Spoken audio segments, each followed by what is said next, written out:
ಬರೋದಾದರೆ ಇದು ಇನ್ನೂ ಜನವರಿ ಫೆಬ್ರವರಿ ಹೇಳಕ್ಕೆ ಬರೋದಿಲ್ಲ. ನಾನು ಮೊನ್ನೆ ಹೇಳಿದ್ದಲ್ಲಿ ನಿಮ್ಮ ಇದರಲ್ಲಿ ಕಾರ್ತಿಕ ಮತ್ತು ಆಶ್ವೀಜದಲ್ಲಿ ಹಳ್ಳಿಗಳಲ್ಲಿ ಹೆಚ್ಚಾಗ್ತದೆ ಕಾಯಿಲೆ ಇದು ಅಂತ ಹೆಚ್ಚಾಗ್ತಾ ಇದೆ. ಆಮೇಲೆ ಇನ್ನೂ ಮಳೆ ಬರೋ ಲಕ್ಷಣಗಳು ಭಾಳ ಇದ್ದಾವೆ, ಜನಗಳಲ್ಲಿ ಅಶಾಂತಿ ಆಗ್ತಕ್ಕಂಥದ್ದು ಲಕ್ಷಣಗಳಿದ್ದಾವೆ. ಏನು ಯುಗಾದಿ ಮೇಲೆ ಇದನ್ನು ನಿರ್ಣಯಿಸಬೇಕು ಏನು ಅಂತ. ನೆಕ್ಸ್ಟು ಇನ್ನೊಂದು ಸೆಕೆಂಡ್ ಟೈಪ್ ಇದೇ ಟರ್ನ್ ಆಗ್ತಾಯಿದೆ. ಟರ್ನ್ ಅಂದರೆ ಕಾಯಿಲೆ ವಾಯು ಬಗ್ಗೆ ಬರುವಂಥದ್ದು. ಈ ಕೊರೋನಾ ವಾಯುವಿಂದ ಬರೋದಲ್ಲ, ವಾಯು ಮಾಧ್ಯಮ ಅಲ್ಲ ಇದಕ್ಕೆ. ಕೊರೋನಾ ತೂಕವಾಗಿರುತ್ತಿದ್ದು, ತೂಕವಾಗಿರೋದ್ರಿಂದ ಕೆಮ್ಮಿದರೆ, ಕೆಕ್ಕಿಸಿದರೆ, ಉಗಿದ್ರೆ ಕಫ ಬಂದು ಆ ಕಫ ನಮ್ಮಲ್ಲಿ ಬರ್ತದೆ ವೈರಸ್ ಅಂತ. ಈಗ ನೆಕ್ಸ್ಟ್ ಇದು ಇನ್ನೊಂದು ಸ್ಟೆಪ್ ಏನೋ ವಾಯು ಗಾಳಿಯಿಂದ ಬರುವಂಥದ್ದು, ಅದು ಬಂದು ಮಾನಸಿಕ ವಾಸ್ತೆ ತರುವಂಥ ಕಾಯಿಲೆ ಇದೆ. ಅದ್ರ ಬಗ್ಗೆ ಇನ್ನೂ ಒಂದು 2-3 ತಿಂಗಳು ಕಳೀಬೇಕು ಅದರಲ್ಲಿ. ಅದು ಒಟ್ಟು ಮನುಷ್ಯ ಎಚ್ಚರವಾಗಿದ್ದು ಆರೋಗ್ಯ ಕಾಪಾಡ್ಕೊಂಡು ಸ್ವಚ್ಛತೆಯನ್ನು ಕಾಪಾಡ್ಕೋಬೇಕು ಮನುಷ್ಯ. ನೈರ್ಮಲ್ಯವನ್ನು ಕಾಪಾಡ್ಕೋಬೇಕು, ಅದು ಭಾಳ ಮುಖ್ಯವಾದ್ದು. ನಾವೇನು ಹೇಳಕ್ಕೆ ಅದ್ರ ಬಗ್ಗೆ ಅದು ಹಾಗೇನಿಲ್ಲ. ಮೊನ್ನೆ ಗ್ರಹಣಗಳು ಎಲ್ಲ ಬಂತಲ್ಲ, ಇದು ಭಾರತ ಕಂಡ ಜಗತ್ತಿನಾದ್ಯಂತ ಇದ್ರ ಭವಿಷ್ಯ ಅಂದರೆ ರಾಜಕೀಯ ವಿಪ್ಲವ ಅಂತದೆ. ಅಮೇರಿಕಾದಲ್ಲಾಯಿತು, ಮತ್ತು ಎಲ್ಲ ಕಡೆ ಆಗ್ತಾ ಇದೆಯಲ್ಲ, ಹಾಗೆ ಇಂಡಿಯಾನೂ ಸೇರಿದಂತೆ ಜಗತ್ತಿನಾದ್ಯಂತ ರಾಜಕೀಯ ವಿಪ್ಲವ ಆಗ್ತದೆ, ಏರಿಳಿತ ಆಗ್ತದೆ ಅಂತ ಒಂದು ಮಾತಿದೆ. ಅದು ಗ್ರಹಣಗಳು ಫಲದಿಂದ. ಅದಿನ್ನೂ ಡಿಸೆಂಬರ್, ಇನ್ನೂ ಒಂದು ಜನವರಿ ಒಳಗೆ ಟೈಮ್ ಇದೆ ಅದಕ್ಕೆಲ್ಲ. ಒಬ್ಬರು ವಿಷಯ ನಾನು ಹೇಳಲ್ಲ, ಜಗತ್ತು ರಾಜಕೀಯ ವರ್ಗದ ಬಗ್ಗೆ ವಿಪ್ಲವ ಅಂತ ಹೇಳ್ತಾರೆ.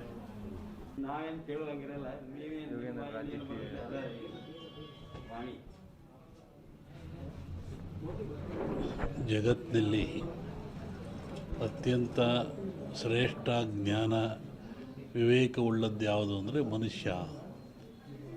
ಮನುಷ್ಯನಿಗೆ ಬುದ್ಧಿಶಿ ಇದೆ, ಜ್ಞಾನ ಇದೆ, ತಿಳುವಳಿಕೆ ಇದೆ ಅಂತ ಹೇಳ್ತಾರೆ. ಅಂಥ ಮನುಷ್ಯ ಆಗಾಗ ಅಜ್ಞಾನಕ್ಕೊಳಪಟ್ಟರೆ, ಅವಿವೇಕಕ್ಕೊಳಪಟ್ಟರೆ, ತನ್ನ ಆಚಾರ ವಿಚಾರಗಳನ್ನು ಕಳ್ಕೊಂಡ್ರೆ ಅಂತಹ ಮನುಷ್ಯ ಎಚ್ಚರಿಕೆಗಾಗಿ ಜಗತ್ತಿನಲ್ಲಿ ಕಾಲದಿಂದ ಅನೇಕ ರೋಗಗಳು ಬರ್ತಾಯಿದ್ದಾವೆ, ಕಾಯಿಲೆಗಳು ಬರ್ತಾಯಿದ್ದಾವೆ. ಈ ಬರುವಂಥ ಕಾಯಿಲೆಗಳು ಮನುಷ್ಯನಿಗೆ ತಿಳುವಳಿಕೆ, ಜ್ಞಾನ, ವಿವೇಕ ಮೂಡಿಸ್ತಕ್ಕಂಥದ್ದು. ಹಾಗೆ ಈಗಲೂ ಬಂದಿರತಕ್ಕಂಥದ್ದು ಕೊರೋನಾ ಅಂತೇಳಿ. ಈ ಕೊರೋನಾ ಎನ್ನತಕ್ಕಂಥ ಕಾಯಿಲೆ ಇದೇನು ಹೊಸತೇನಲ್ಲ, ಇದು ಹಳೆಯ ಕಾಯಿಲೆ. ಹಿಂದಿನ ಕಾಲದಿಂದಲೂ ಜನರಲ್ಲಿ ಗಂಟ್ಲು ಬೇನೆ, ಗಂಟಲು ರೋಗ ಅಂತ ಕರಿತಾಯಿದ್ರು. ಅದು ಬಂದದ್ದು 2 ದಿನಕ್ಕೆ ಸತ್ತೋಗ್ತಾಯಿದ್ದು ಮನುಷ್ಯ. ಶ್ವಾಸಕೋಶಕ್ಕೆ, ಗಂಟ್ಲಿಗೆ ಬರುವಂಥ ಕಾಯಿಲೆ. ಇದು ಯಾತ್ರಿಂದ ಬರುತ್ತೆ ಅಂತ ನಾವು ಸ್ವಲ್ಪ ಯೋಚನೆ ಮಾಡಿದರೆ, ಸ್ವಚ್ಛತೆಯನ್ನು ಮನುಷ್ಯ ಕಳ್ಕೊಳ್ತಾ ಇದ್ದಾನೆ. ಆರೋಗ್ಯ ಅಂದರೆ ಸ್ವಚ್ಛತೆ ಅಂತ. ಆ ಕಳ್ಕೊಳ್ಳೋದ್ರಿಂದ, ಸ್ವಚ್ಛತೆ ಶುದ್ಧ ಇದರಿಂದ ಮನೆಯಲ್ಲಿ, ಹೊರಗೆ, ಒಳಗೆ ಎಲ್ಲ ಕಡೆ ಕಳ್ಕೊಂಡ್ರೆ ಕಾಯಿಲೆ ಬೆನ್ನಡ್ತಾ ಇದೆ. ಇಂತಹ ಕಾಯಿಲೆ ಇದು ಘೋರವಾಗಿರ್ತಕ್ಕಂಥ ಕಾಯಿಲೆ. ಕೇವಲ 1 ಗ್ರಾಮ್ ತೂಕ ಇರತಕ್ಕಂಥ ಕಾಯಿಲೆ ಇದು ಜಗತ್ತನ್ನೇ ಎದುರಿಸ್ತಾ ಇದೆ. ಮನುಕುಲಕ್ಕೆ ಇದು ಮಾರಕವಾಗಿದೆ. ಇದು ಮುಂದೆ ಇನ್ನೂ ಹೆಚ್ಚಾದ ಲಕ್ಷಣಗಳು ಭಾಳ ಇದ್ದಾವೆ ಜಗತ್ತಿನಾದ್ಯಂತ. ನಾನು ಹಿಂದೆ ಒಂದು ಹೇಳಿದ್ದೆ, ಸಿರಿವಂತ ಮಗನುಟ್ಟಿ ಆಳುವನು ಮುನಿಪುರವ, ಯುದ್ಧವಿಲ್ಲದೆ ಮಡಿಯ ಪುರವಲ್ಲ ಕೂಳಾದೀತು. ಸಿರಿವಂತ ಮಗನುಟ್ಟಿ ಆಳುವನು ಮುನಿಪುರವ. ಮುನಿಪುರ ಅಂದರೆ ಅಮೇರಿಕಾ ದೇಶವನ್ನು ಸನ್ಯಾಸಿ ಊರು ಅಂತ ಕರೀತಾರೆ. ವಿಷ್ಣು ವಾಮಾವತಾರದಲ್ಲಿ ಅಲ್ಲಿ ಅವನು ಭೂಮಿ ತೊಳೆದಿದ್ದು, ಸಂಪದ್ಭರಿತ ರಾಜ. ಅದು ಸನ್ಯಾಸಿ ದಾನ ಕೊಟ್ಟದ್ದು, ಅದನ್ನು ಮುನಿಪುರ ಅಂದರು. ಆ ಮುನಿಪುರ ಒಬ್ಬ ಸಿರಿವಂತ ಹುಟ್ಟಿ ಆಳ್ತಾನೆ. ಡೊನಾಲ್ಡ್ ಯಾರ ಮನೆ ಹೋದ ಹಚ್ಚಿದಿರ ನೀವು, ಅದೇನು ಅಗ್ನಿ. ನಾವು ನಿತ್ಯ ಬಾಳಲಿಕ್ಕಾಗಿ, ಬದುಕಲಿಕ್ಕಾಗಿ ಆಹಾರ ತಯಾರು ಮಾಡ್ತೀವಲ್ಲ, ಅದು ಯಾವುದು? ಅಗ್ನಿಯ ಮುಖಾಂತರ. ಹಾಗೆ ಅಗ್ನಿ ಜಗತ್ತಿನ ಚರಾಚರಕ್ಕೆ, ಮನುಕುಲಕ್ಕೆ ಆದರ್ಶ, ಅವಶ್ಯಕ. ಅಗ್ನಿಯಿಂದ ಯಾವುದೂ ಇಲ್ಲ. ಧಾರ್ಮಿಕವನಾಗಿ ಅಗ್ನಿಗೆ ಭವಿಷ್ಯವನ್ನು ಕೊಡ್ತೀವಿ ಅಂತ ಹೇಳೋದು ಒಂದಾದರೆ, ಅದನ್ನು ವಿರೋಧ ಮಾಡೋದು ಒಳ್ಳೆತನ ಅಲ್ಲ. ಯಾಕೆ ವಿರೋಧ ಹೇಳಿದ್ರೆ, ಅಗ್ನಿಯೇ ಆಧಾರ ನಮಗೆ. ಅನ್ನ ಮಾಡಲಿಕ್ಕೆ, ಚಹಾ ಕುಡಿಲಿಕ್ಕೆ, ಒಂದು ರೊಟ್ಟಿ ಮಾಡಿಕೊಳ್ಳಲಿಕ್ಕೆ, ಏನು ತಿನ್ನೋಕ್ಕೆ ಅಗ್ನಿ ಬೇಕು. ಅಗ್ನಿ ದೈವೋ ಭವ. ವೈಜ್ಞಾನಿಕೂ ಅಗ್ನಿ ನಮಗೆ ಬೇಕಾಗ್ತಾನೆ. ಆನಂತರ ಕಟ್ಟಿಗೆಗಳು, ಹೊಸ್ವಿಯಕ್ಕ, ಮಾವು, ಮುತ್ತಗ ಇವೆಲ್ಲ ಬರ್ತವೆ. ಒಂದೊಂದು ಗಿಡದಲ್ಲಿ ಒಂದೊಂದು ಶಕ್ತಿ ಇರ್ತದೆ. ಒಂದೊಂದು ಫಲವನ್ನು ಕೊಡ್ತವೆ.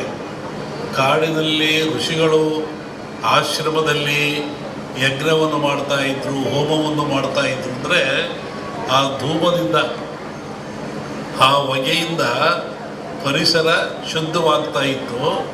ಮತ್ತೊಂದು ಒಳ್ಳೆ ಮಳೆ ಬೆಳೆಗಳು ಬರ್ತಾ ಇತ್ತು. ಕ್ರೂರವಾದ ಪ್ರಾಣಿಗಳು ಕಾಡಿನಾಗ ಯಾರು ಇರ್ತಾರೆ? ಕ್ರೂರವಾದ ಪ್ರಾಣಿಗಳಿರ್ತವೆ. ಆ ಪ್ರಾಣಿಗಳು ಸಹಿತ ಮನುಷ್ಯನನ್ನು ಹಿಂಸೆ ಮಾಡಲ್ಲ. ಈ ಯಜ್ಞ ಮಾಡೋದ್ರಿಂದ, ಹೋಮ ಮಾಡೋದ್ರಿಂದ, ಆ ಬಂದ ಧೂಮದಿಂದ ಮನಸ್ಸು ಪರಿವರ್ತನೆಯಾಗಿ ಶಾಂತ ಸ್ವಭಾವಕ್ಕೆ ಬರ್ತವೆ. ಆವಾಗ ಮನುಷ್ಯರೊಂದಿಗೆ ಅವು ಸ್ನೇಹಿಗಳಾಗ್ತವೆ. ಅನೇಕ ಕಥೆಗಳನ್ನು ಕೇಳಿದ್ದೀವಿ. ಸ್ವಾಮಿಗಳಿದ್ದರು, ಅಲ್ಲಿ ಹುಲಿ ಬರ್ತಾ ಇತ್ತು, ಸಿಂಹ ಬರ್ತಾ ಇತ್ತು, ಹುಲಿ ಮೇಲೆ ಸ್ವಾಮಿಗಳು ಹೋಗ್ತಾ ಇದ್ದರು. ಅಂದರೆ ಯಜ್ಞ ಯಾಗಾದಿಗಳ ಫಲದಿಂದ ಬರುವಂಥ ಹೋಮಾದಿಗಳ ಧೂಮದಿಂದ ಅವು ಮನಃಶಾಂತಿ ಆಗ್ತಾ ಇತ್ತು, ಕ್ರೂರತ್ವವನ್ನು ಕಳ್ಕೊಳ್ತಾ ಇದ್ದು ಒಂದು ಚಿಂತನೆ ಇದೆ.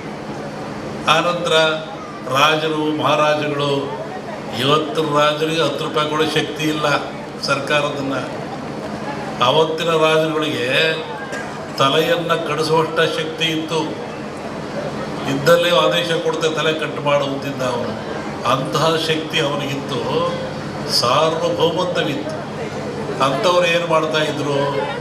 ನಾರ್ಮುಡಿಯಲ್ಲಿ, ಬರಿಗಾಲಿನಲ್ಲಿ ಕಾಡಿಗೆ ಹೋಗಿ, ಆಶ್ರಮಕ್ಕೆ ಹೋಗಿ, ಋಷಿಗಳ ಮುನಿಗಳಿಗೆ ಶಿರವಾಗಿ ಆ ಅಗ್ನಿ ಹೋಮದಲ್ಲಿ ಪಾಲ್ಗೊಂಡು ಸುಭಿಕ್ಷೆಯನ್ನು ಬೇಡ್ತಾ ಇದ್ದರು, ನಾಡಿನ ಸುಖವನ್ನು ಬೇಡ್ತಾ ಇದ್ದರು, ಆಶೀರ್ವಾದ ತಗೊಂಡು ಬರ್ತಾಯಿದ್ರು. ಅಂದರೆ ಈ ಹೋಮಗಳು ಆಧ್ಯಾತ್ಮಿಕವಾಗಿ ಹೌದು, ನಾಡಿಗೆ ಮಳೆ ಬೆಳೆ ರೋಗಗಳನ್ನು ದೂರ ಮಾಡುವಂಥ, ಆಯುಷ್ಯವನ್ನು ಕೊಡುವಂಥ ಶಕ್ತಿ ಹೌದು. ಇಲ್ಲಿ ವಿಶೇಷವಾಗಿ ಆಜ್ಯ ಅಂತ ಬರ್ತದೆ. ಆಜ್ಯ ಅಂದರೆ ತುಪ್ಪ ಅಂತೇಳಿ. ನಾನು ಬರ್ತಾ ಬೆಳಿಗ್ಗೆ ಆಗಲೇ ಹೇಳ್ತಾ ಇದ್ದೆ, ನಮ್ಮ ಹತ್ರ ಬಂದಾಗ ಯಾವುದನ್ನು ಆಜ್ಯ ಅಂತ ಕರಿತೀವಿ, ಆಜ್ಯದ ಮಹತ್ವವೇನು? ಹಾಲು ಕರಿತೀರ ನೀವು, ಹಾಲನ್ನು ಕರಿತೀರ, ಅದರ ಆಯುಷ್ಯ ಎಷ್ಟು? ಹಾಲಿನ ಆಯುಷ್ಯ, ಹಾಲು ಕರೆದ ಹಾಲಿಗೆ ಆಯುಷ್ಯ ಎಷ್ಟು? 12 ಗಂಟೆ. ಹಾಲು ಕರೆದ 12 ಗಂಟೆ ಮೇಲೆ ಅದು ಕೆಟ್ಟು ಹೋಗ್ತದೆ, ಅದು ಹಾಳಾಗಿ ಹೋಗ್ತದೆ, ಉಪಯೋಗ ಬರೋದಿಲ್ಲ. ಮನುಷ್ಯ ಭಾಳ ಬುದ್ಧಿವಂತ. ಈ ಹಾಲನ್ನು ಕೆಡದಂಗೆ ಇಟ್ಕೊಂಡು ನಾನು ಉಪಯೋಗ ಮಾಡಬೇಕು ಅಂತಾನೆ. ಅವನೇನು ಮಾಡ್ತಾನೆ, ನೀವೇನು ಮಾಡ್ತೀರಿ? ಬೆಂಕಿ ಹಾಕ್ತೀರಾ, ಅಂದರೆ ಹಾಲನ್ನು ಕಾಸ್ತೀರಾ. ಹಾಲನ್ನು ಕಾಸ್ತೀರಾ, ಕೆಂಪು ಕಾದ ಮೇಲೆ ಆರಿಸಿ